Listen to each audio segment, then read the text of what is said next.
네, 오늘 레위기 마지막 장입니다. 우리 레위기가 1장부터 시작해가지고 오늘 27장 마지막 장까지 왔는데, 레위기는 하나님께 나아가는 방법을 하나님께서 은혜롭게 베풀어 주신 것이다. 제가 여러 번 반복해서 말씀드렸습니다.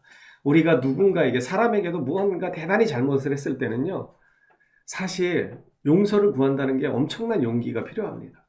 누군가에게 내가 큰 잘못을 저지르고 나면 면목이 없죠. 면목이 없다라고 그러죠. 그래서 많은 사람들이 어떻게 합니까? 그냥 회피하고 맙니다. 너무 미안하고 죄스럽고 민망하고 그러니까 어떻게 하냐면 피해버리죠. 그러다가 관계가 끊어지는 경우가 왕왕 있습니다. 제가 전에 가까운 동네 친구한테 50만 원을 빌려준 적이 있어요. 오래전에. 오래됐죠. 제 20대 때니까 뭐 20 몇 년 됐는데 그때 제가 그런 경험을 했습니다. 급하게 얘기를 해가지고 제가 아무 생각 없이 빌려줬는데 안 갚는 거예요. 오래도록 안 갚는 거예요. 그래서 근데 친한 친구니까 어릴 때부터 같이 사는 친구니까 볼 때마다 그 50만 원이 작으면 작고 크면 크잖아요. 그렇다고 그냥 넘어갈 수는 없는 애매한 금액이라서 근데 동네에서 자꾸 마주치는데 볼 때마다 얘기를 하기는 뭐하고 그러다가 이제 뭐 한 6개월이 지나도 전혀 얘기가 없어서 한 번 얘기를 했어요. 또 소식이 없어서 두 번 얘기를 했어요. 그랬더니 어떻게 됐냐면요. 피하더라고요. 그래서 제가 그때 어릴 때지만 젊을 때지만 그때 어른들이 하시는 말씀의 의미를 깨달았습니다. 돈 거래하지 말라고. 돈 거래하면 돈 잃고 사람 잃는다는 게 물론 그 친구랑 뭐 이제 나중에 뭐 전혀 그런 거 관계없이 이제 연락하고 또 지냈지만 그렇게 되더라고요. 그리고 저의 경우도 그런 것 같아요. 누군가에게 뭔가 실수를 했을 때 이게 실수가 어느 정도 그냥 내가 용서를 구할 정도의 실수이면 찾아가서 용서를 구하기가 참 쉬운데 이게 대단히 치명적으로 누군가에게 실수를 딱 하고 나면은요 용서를 구한다는 게 대단히 어렵더라고요. 그래서 순간 이게 이 심리학적 용어로 그랬잖아요. 자기 방어 기제라고 숨어버리는 거예요. 숨게 되더라고요. 그랬다가 이제 다시 용기를 내서 이제 용서를 구하기도 하고 그렇게 했는데 여러분 그런 관점에서 우리가 이 레위기를 보면은요. 레위기 1장부터 나면 번제, 소제, 화목제, 속건제, 속죄제 이 5가지 제사가 나오잖아요. 이 5가지 제사가 다 뭐예요? 하나님 앞에 죄를 범했기 때문에 저주받을 수 없고 하나님 앞에는 살 길이 없는 비참한 인간들을 향하신 하나님의 새로운 살 길을 열어주시는 은혜의 방법이라는 거예요. 그래서 그 죽을 죄에도 불구하고 하나님의 방법대로 나아가기만 하면 하나님께서 그 죄인을 받아주시겠다는 것이 바로 레위기의 약속의 말씀입니다. 그런데 오늘 레위기 27장에 보니까 서원하는 것에 대해서 말씀을 하고 나중에는 11조에 대해서 또 말씀을 하세요. 오늘 우리가 길어서 다 읽지 못했지만 1절부터 이렇게 보면은요. 이렇게 말씀합니다. 2절에 보실게요. 이스라엘 자손에게 말하 이르라 만일 어떤 사람이 사람의 값을 여호와께 드리기로 분명히 서원하였으면 너는 그 값을 정할지니. 여러분 여기서 우리 그 개역 개정에서는 이게 분명히 서원했다고만 나오는데 쉬운 성경이나 영어 성경을 보면요 특별하게 서원한 걸 얘기합니다. 그러니까 특별하게 하나님 앞에 약속한 것을 이야기하는 거예요. 그냥 갑자기 생각이 나서 이렇게 하나님께 내가 무언가를 드리겠다 그 정도 차원이 아니라 아주 특별한 것, 특별히 사람에 관한 것을 이야기합니다. 여러분 사람을 하나님께 드린다는 거 누가 생각나십니까? 사무엘상 1장에 보면 누가 나오죠? 한나가 나옵니다. 한나가 자식이 없어서 분인나에게 엄청난 고통을 당하다가 이 엘리 제사장이 있는 그 성전에 가서 기도하잖아요. 그래서 엘리가 보면서 술 취한 여인인 줄 알고 어디 하나님의 전에 와서 중언부언 술주정을 하느냐고 막 이제 혼내려고 하니까 그게 아니다. 그렇게 하면서 이제 그 자초지정을 이야기하고 나니까 이 엘리가 하나님께서 복 주실 거라고 돌아가라고. 그랬을 때 사무엘을 하나님께 드리겠다라고 서원합니다. 이게 바로 특별히 드리는 것입니다. 이렇게 특별히 하나님 앞에 서원했을 때 너는 그 값을 정하라는 거예요. 그 정하라는 건 똑바로 계산하라는 것입니다. 그냥 애매모호하게 하지 말고 분명하게 하라는 거예요. 그래서 3절에 보십시오. 네가 정한 값은 20살로부터 60살까지는 남자면 성소의 세겔로 은 50세겔로. 여기서 특별하게 서원했다는 거, 분명히 서원했다는 게 뭘 얘기하는 거예요? 사람을 얘기하는 것이기 때문에 이 3절서부터 보면 그 사람을 이렇게 이야기합니다. 20살로부터 60살까지. 가장 왕성한 노동력을 가진 이 사람의 경우에는 성소의 세겔로 은 50세겔로 하라는 거예요. 우리 쉽게 이해할 수 있게 우리 시연이를 하나님께 드리기로 서원한 거예요. 우리 오집사님이. 그래서 서원했어요. 그랬는데 집에 가서 기도하고 생각해 보니까 도저히 이 아이를 내가 떼놓고 하나님께만 맡겨서 키울 자신이 없는 거예요. 그럼 어떻게 한다고요? 하나님께서 죽이신다고요? 그게 아니라 다른 방법을 주신다는 거예요. 그게 뭐냐면 여기 3절부터 나오는 거예요. 그러면 시연이가 12살이죠. 12살이니까 12살이 나와요. 여기 5절에 보십시오. 5살로부터 20살까지면 남자면 그 값을 20세겔로 하고 여자면 10세겔로 하라. 남자 여자의 차이가 좀 다른 건 노동력의 차이도 있고 성전에서 행할 수 있는 일들이 거반 남자들의 일이었기 때문에 그게 다른 거죠. 그러면 우리 사무엘 같은 경우에는 태어나기 전부터 하나님 앞에 약속했잖아요. 그래서 젖대자마자 한나가 사무엘을 데리고 엘리 제사장에게로 왔단 말이에요. 그럼 뭐 젖을 뗐으니까 2-3살 정도로 보면 우리 그 2-3살 된 아이는 어떻게 하죠? 자, 6절을 한번 읽어볼게요. 시작. 1개월로부터 5살까지는 남자면 그 값을 은 5세겔로 하고 여자면 그 값을 은 3세겔로 하며 이걸로 대신할 수 있다는 거예요. 하나님 앞에 특별하게 내가 사람을 가지고 특히 자녀를 가지고 아니면 나를 가지고 이렇게 하나님께 서원했을지라도 그걸 혹시 물으고 싶은 마음이 든다면 이 값으로 정해놨으니까 그걸로 대신하라는 거예요. 그리고 나머지도 마찬가지거든요. 9절부터 보시면은요. 사람이 서원하는 예물로 여호와께 드리는 것이 가축이면 여호와께 드릴 때는 다 거룩하게 되는데 그것을 변경해서 우열감 바꾸지 못하는 거고 혹 가축으로 가축을 바꾸면 둘 다 거룩해지는데 그 13절에 보십시오. 만일 그가 그것을 물으려면 가축을 하나님 앞에 서원하기로 한 거예요. 말하자면 소를 드리기로 한 거죠. 소를 드리기로 했는데 그것을 이 소는 안 될 것 같아요. 이 소는 뭔가 나에게 큰 의미가 있어서 이거를 하나님께 드리기는 좀 애매하고 좀 물고 싶고 다른 소를 드리고 싶어요. 그럴 때의 경우입니다. 만일 그가 13절의 말씀 만일 그가 그것을 물으려면 네가 정한 값에 그 5분의 1을 더할지니라. 여러분 20%를 더해서 하나님께 드리라는 거예요. 그러니까 이 말씀은요. 하나님 앞에 약속한 것은 반드시 지켜야 되는 거예요. 그런데 특별하게 드린 것들, 특별하게 약속한 것들에 대해서 한 번 정도는 물을 수 있는 기회를 하나님이 주시는 거예요. 왜냐하면 하나님은 완벽하신 분이시지만 사람은 어떻습니까? 사람은 실수투성이죠. 사람은 연약하죠. 그런 사람을 하나님께서는 동정하시는 것이고 이해하시는 것이고 받아들이시는 거예요. 그래서 그 서원이라고 하는 것은 하나님 앞에 내가 약속한 것이기 때문에 사실은 반드시 드리는 게 기본적인 원칙입니다. 그럼에도 불구하고 하나님께서는 우리를 불쌍히 여기시기 때문에 이 방편을 열어놓으신 거예요. 저주하시겠다. 곧바로 처리하시겠다. 죽이시겠다. 이렇게 말씀하시지 않고 20%를 더해서 5분의 1을 더해서 하나님이 다른 것으로도 받아주시겠다 말씀하는 것입니다. 이게 하나님의 은혜인 거죠. 혹시 여러분들 중에 그런 분이 있을지 모르겠어요.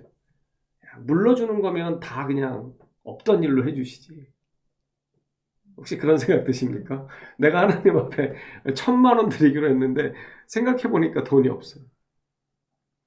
근데 하나님이 물으긴 물으는데 다른 걸로 물으래요. 거기다가 20%를 더해서 물으래요. 어떻게 해요? 답답하죠. 그런데 8절 한번 읽겠습니다. 우리 8절 시작. 그러나 서원자가 가난하여 내가 정한 값을 감당하지 못하겠으면 그를 제사장 앞으로 데리고 갈 것이요 제사장은 그 값을 정하되 그 서원자의 형편대로 값을 정할지니라.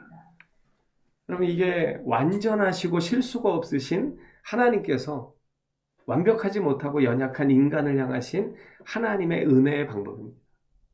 그가 하나님 앞에 드리고 싶은 마음으로 약속을 했지만, 그렇지만 그가 형편이 되지 않는 건 어떻게 할 방법이 없잖아요. 그 형편이 되지 않는데 하나님께서 계속 요구하시면 어떻게 할까요? 뭔가 다른 방법을 찾겠죠. 도적질을 하거나 그렇게 해야만 하잖아요.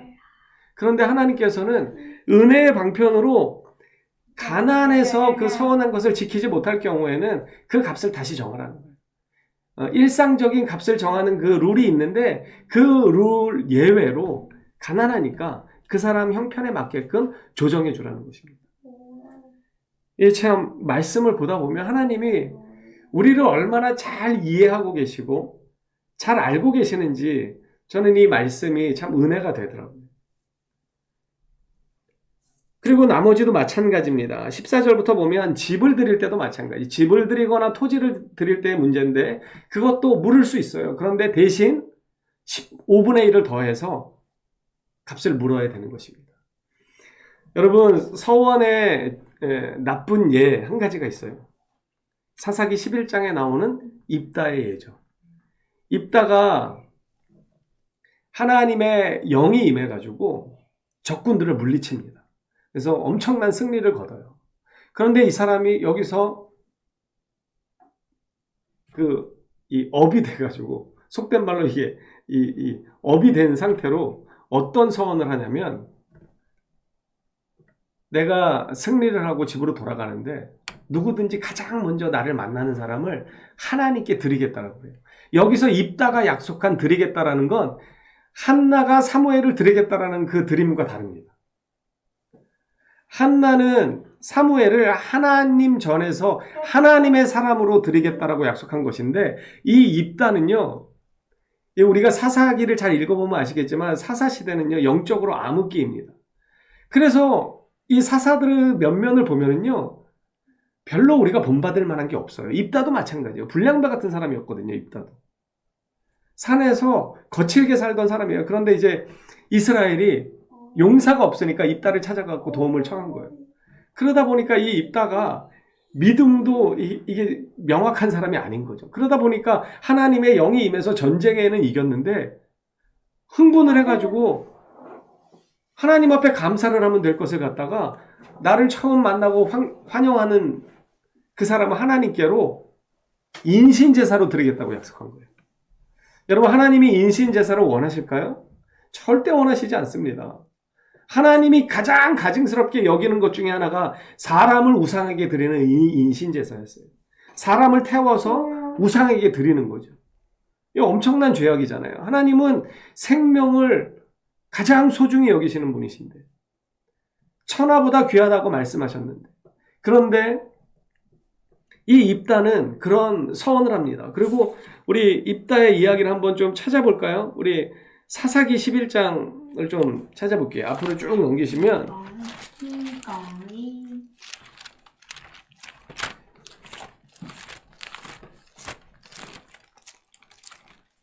사사기 11장에 보면 제 성경으로 몇 페이지냐면 381페이지 정도인가요? 381페이지 정도. 자, 그런 서원을 했어요. 서원을 하고 나서 자 34절 11장 34절입니다. 우리 한번 읽어볼까요? 시작. 입다가 미스바에 있는 자기 집에 이를 때에 보라, 그의 딸이 소고를 잡고 춤추며 나와서 영접하니 이는 그의 무남동녀라. 35절도 읽겠습니다. 입다가 이를 보고 자기 옷을 찢으며 이르되 어찌할꼬 내 딸이여, 너는 나를 참담하게 하는 자요 너는 나를 괴롭게 하는 자 중에 하나로다. 내가 여호와를 향하여 입을 열었으니 능히 돌이키지 못하리로다 하니. 여러분, 이 입다의 고백이 진짜인가요? 맞나요? 이건 돌이켜야 되는 거예요. 이거는 이때 하나님 앞에 잘못을 구하고 돌이켰어야 되는 거예요. 그런데 이 입다가 어떻게 하냐면요, 드려요, 하나님께. 여러분, 하나님이 이 입다의 딸을 받으셨겠어요? 그거는 하나님이 받으시는 제사도 아니고 아무것도 아니에요. 정말 미련한 짓이죠. 그런데 이 잘못된 성원을 통해서 무난동녀 이 외동딸을 죽이는 거예요.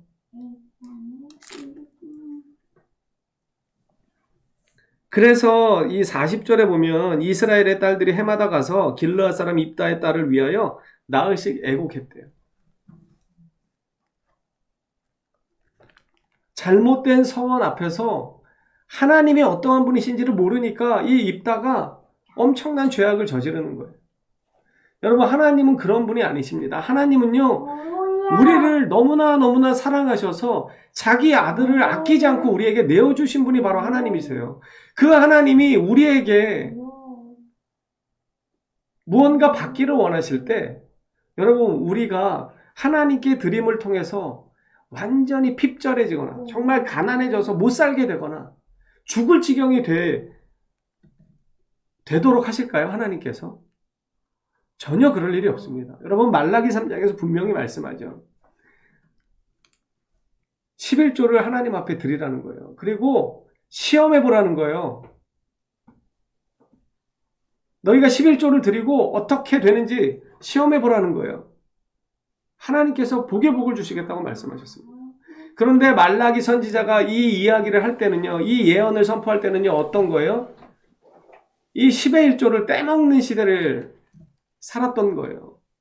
그러니까 하나님이 답답하셔서 시험하라는 거예요. 오늘 뒤에 우리 26절부터 읽었지만 이거는 번복이 안 되는 것에 대해서 설명하거든요.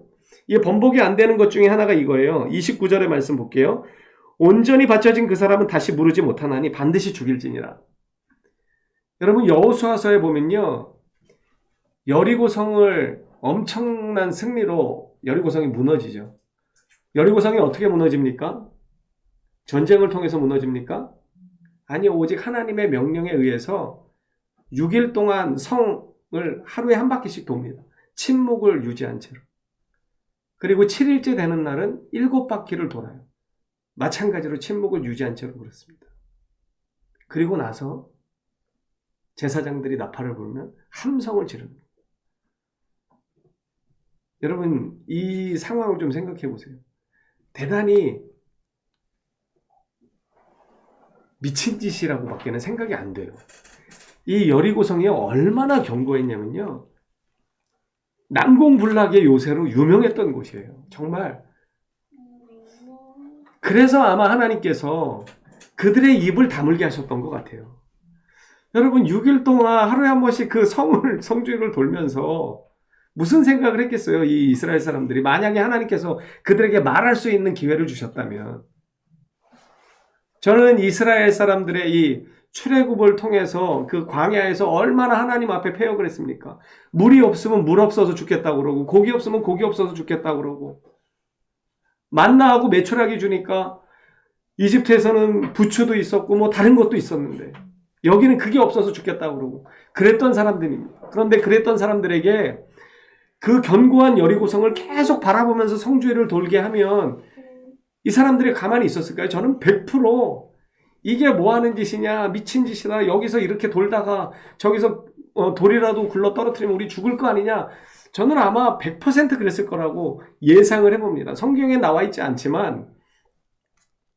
그래서 하나님께서 그 입을 막고 그렇게 하셨던 거예요. 그렇게 그 7일째 되는 날 그들은 아무것도 하지 않고 오직 하나님의 명령에 순종해서 소리를 지릅니다. 함성을 지르니까 그 견고한 난공불락의 성, 이 여리고가 그냥 확 무너져 내린 거예요.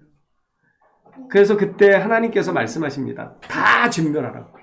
어느 것 하나도 남기지 말고 다 진멸하라는 거예요. 그런데 다 진멸했습니까? 한 사람이 속였어요. 우리가 너무나 잘 알고 있는 아간이죠. 아간이 물질에 눈이 멀어가지고 외투하고 돈하고를 감췄어요. 그걸 아무도 모르죠. 아간과 하나님만 아십니다. 그리고 아주 작은 아이성이라고 하는 그 성을 공격하러 갑니다. 근데 여기서 보기 좋게 대패를 당해요. 대패. 그러고 나서 이 여호수아가 하나님 앞에 기도합니다. 하나님, 어떻게 이런 일이 벌어졌습니까? 그때 하나님께서 어떻게 해요? 죄인을 색출하라는 거예요. 그래서 계속 제비를 뽑으니까 아간이 결국 뽑히는 거예요. 이 죄 때문에. 이 아간의 죄는요, 하나님의 명령을 거부한 죄예요. 하나님의 역사를 완전히 방해하는 죄예요. 마치 사도행전에 보면 아나니아가 삽비라가 초대교회가 세워질 때 집 팔고 땅 팔아갖고 다 하나님 앞에 드리는데 그 사람들도 억울할 것 같아요. 어떻게 보면. 조금 남겼잖아요. 내 거 팔았는데. 내가 집 10억짜리를 팔았는데 5천만 원 남겼어요. 그리고 9억 5천을 하나님께 드렸는데 하나님이 그냥 치셨어요. 왜 그랬을까요? 하나님이 그 5천만 원이 없으시면 도저히 안 될 것 같으시니까 그래서 화가 나셔서 그들을 치셨을까요? 그게 아닙니다. 여러분, 교회가 세워지는 것은요, 하나님의 놀라운 역사이고 성령의 역사입니다. 그런데 그들이 그것을 거짓의 영으로 방해를 하는 거예요. 성령을 거스르는 거죠.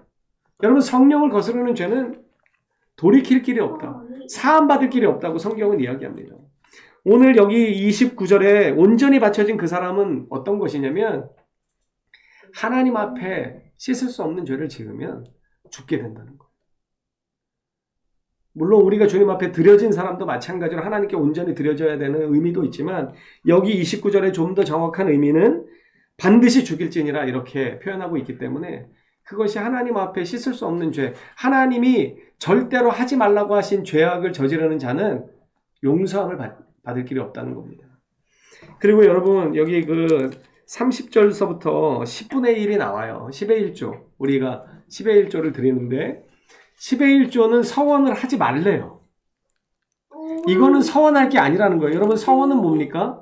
서원은요, 하나님께 감사하는 마음이 있기 때문에 하나님의 은혜가 너무나 감사해서 내가 자발적으로 따로 드리겠다라고 약속하는 거예요. 하나님께 약속을 하는 거거든요. 그런데 10의 1조는 그 서원제가 아니라는 거예요.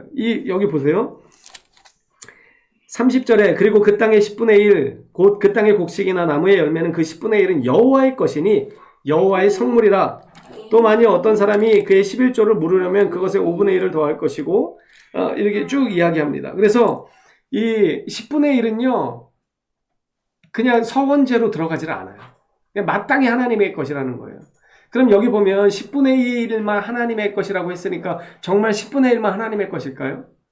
그게 아니라 모든 것이 하나님의 것이죠. 하나님의 것으로부터 받았으니까 우리가 감사하는 것입니다.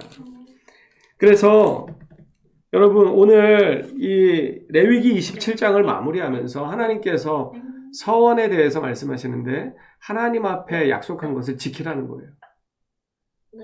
그리고 여기에는요 신실하신 하나님을 더 믿고 의지하라는 의미가 있다고 저는 봅니다. 여러분, 내가 하나님 앞에 약속을 했어요. 그런데 생각해보니까 그게 안 될 것 같아요. 정말 가난해서 안 되는 경우는 저는 괜찮다고 봅니다. 그런데 그 경우가 아니라 좀 다시 생각해보니까 요거는 내가 갖고 싶고 다른 걸 하나님께 드리고 싶어요. 저는 여러분 그때라도 하나님께 그냥 처음에 약속했던 것을 드리는 게 맞다고 봅니다. 물론 하나님은 자발적으로 드리는 것을 받기를 원하시는 거예요. 출애굽기 36장에 보면 거기 그들이 황금송아지 사건 이후에 회심하죠. 회개를 한 다음에 이 성막을 짓는데 자원하도록 합니다. 자원해서 가지고 오라고 그래요. 근데 너무 넘치도록 가지고 오니까 모세가 명령을 해가지고요. 그만 가져오라고 이야기해요. 하나님은 그렇게 받으시길 원하시는 거예요. 억지로 받기를 원하시는 것이 아닙니다. 그리고 여러분, 이들이 왜 이렇게 넘치도록 드렸을까요? 출애굽기 36장에. 그 황금송아지 사건을 통해서 엄청나게 많은 사람들이 죽임을 당했습니다. 그리고 결국 이 황금송아지 사건 때문에 1세대들이 가나안 이 약속의 땅에를 들어가지를 못해요. 그런데 이 약속의 땅에 들어가지 못함에도 불구하고 여기서 하나님의 놀라우신 은혜를 그들이 발견하게 되는 것입니다. 왜냐하면 진멸해도 되는데 하나님은 진멸하지 않으셨어요. 그리고 모세의 중보 기도를 통해서 다시금 이스라엘과 함께 동행하시기 시작했습니다. 그렇기 때문에 그 은혜가 너무나 감사한 거예요. 여러분, 우리의 연약함을 돌이켜보세요. 내가 얼마나 가치 없는 인간입니까? 여러분 거룩하시고 완벽하시고 완전하시고 실수가 없으신 그 하나님이 나 같은 인간을 용서하시고 이해하시고 용납하시고 그래서 지금도 나를 떠나지 않으시고 나와 함께 동행하시기로 작정하시고 나와 함께 이 인생을 걸어가게 하시는 것이 얼마나 놀라운 은혜입니까? 여러분 그런 것이 감사할 때 우리는 주님 앞에 드리기를 기뻐할 수 있는 것입니다. 여러분 이제 우리는 신약을 살아갑니다. 이제는 이 구약의 어떤 틀에 매이지 않아도 되지만 저는 이 기본 정신을 말씀드리고 싶습니다. 하나님의 은혜 앞에 너무나 감사해서 이것을 드리는 것, 그리고 그것을 자발적으로 드리는 것, 아까워하지 않고 주님께 드릴 때 주님께서 그것을 받으시는 것입니다. 여러분 로마서 12장 1절에 이런 말씀이 있습니다. 그러므로 형제들아 내가 하나님의 모든 자비하심으로 너희를 권하노니 너희 몸을 하나님이 기뻐하시는 거룩한 산 제물로 드리라고. 여러분 우리는 물질의 문제를 뛰어넘어서 10의 1조를 드리냐 마느냐 그게 중요한 것이 아니고요. 내 삶의 방향이 어떠한지를 점검해 봐야 합니다. 전에 우리 윤희가 학교에서 선생님한테 멋진 이야기를 들었어요. 그 이야기를 저한테 해주는데 제가 너무 이렇게 마음에 와닿았어요. 그러면서 이제 그게 이제 앞으로 장래에 대해서 이야기를 하는 시간을 가졌었나 봐요. 그런데 이제 선생님이 그 끝 시간에 이렇게 말씀하셨다는 거예요. 직업이 바뀔 수는 있다. 직업이 바뀌는 거는 괜찮다. 그런데 어떻게 살아야 하는지는 바뀌면 안 된다라고 말씀하셨더라고요. 그래서 제가 너무 좋은 말씀이라고. 여러분 우리가 무엇을 하면서 살지는 바뀔 수 있습니다. 우리 직업이 바뀌는 거는 아무 관계가 없어요. 그런데 나에게 주어진 이 믿음의 삶, 은혜의 삶을 어떻게 살아야 하는가에 대한 이 방향성은 절대로 바뀌면 안 됩니다. 오늘 레위기 27장을 마무리하면서 여러분 이 방향성의 문제를 좀 깊이 숙고하셨으면 좋겠습니다. 이걸 다른 말로 하자면 이런 거예요. 돈을 많이 벌 수도 있고 적게 벌 수도 있습니다. 그런데 무엇을 위해서 살아야 하는지는 바뀌면 안 되는 것입니다. 돈이 많든 적든. 내가 세상에서 성공을 하든 그렇지 않든 나의 주인이 누구인지는 바뀌면 안 되는 거예요. 여러분 레위기를 통해서 하나님께서는 그것을 우리에게 요구하신다고 저는 생각합니다. 특별히 이 서원제 그리고 이 11조의 문제 하나님 앞에 온전히 드려진 것들에 대해서 하나님이 물으지 말라고 이렇게 특별히 명령하시는 이유는 무엇입니까? 하나님이 재물이 없으십니까? 무엇이 부족하십니까? 그렇지 않습니다. 주님은 우리가 주님 앞에 이 드림을 통해서 주님과 깊은 영적인 교제 안으로 들어오기를 원하시는 거예요. 주님을 정말 신뢰하는 믿음의 사람으로 살아갈 때 그 사람만이 정말 하나님의 살아계심을 경험하게 되는 것입니다. 제가 누누이 말씀드리지만 말씀대로 살지 않으면 하나님이 말씀을 통해서 어떻게 역사하시는지 경험할 방법이 없는 거예요.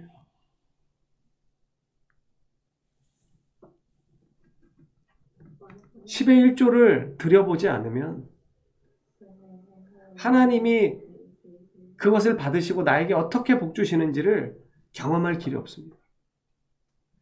하나님 앞에 헌신해보지 않으면 하나님이 헌신한 자에게 하나님의 말씀 앞에 철저하게 순종한 자에게 어떻게 그 인생을 다스리시고 인도해 가시고 은혜를 주시는지 경험할 방법이 없습니다. 저와 여러분이 정말 이 살아계신 하나님의 은혜를 경험하면서 살아갔으면 좋겠습니다. 그래서 내 성공의 여부에 관계없이 나의 물질의 많고 적음에 관계없이 누구를 위해서 살 것인지 정하시고 어떻게 살 것인지 정하시고 거기서 흔들리지 않으시고 정말 하나님을 기쁘시게 하고 하나님의 마음을 시원케 하는 믿음의 백성들 다 되시기를 주님의 이름으로 축복합니다.